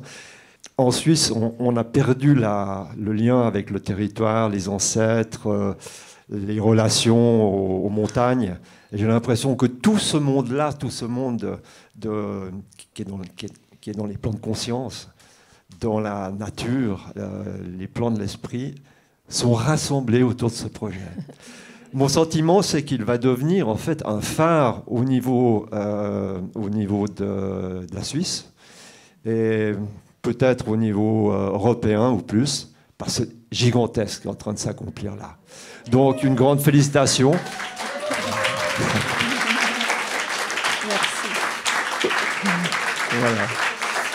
Et il y a une dimension spirituelle évidente dans la démarche. Je crois que beaucoup de monde sont avec vous et vous appuient, ce qui fait que ça ouvre des portes incroyables au niveau du changement de la conscience des humains actuellement. Bravo. Merci.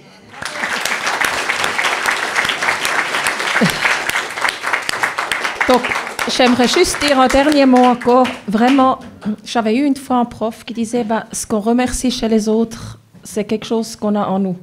Et c'est juste ça que j'aimerais partager parce que c'est vraiment grâce à des gens merveilleux et merveilleuses comme vous que nous avons réussi à amener et accompagner ce projet jusqu'à aujourd'hui. Donc, merci d'être là.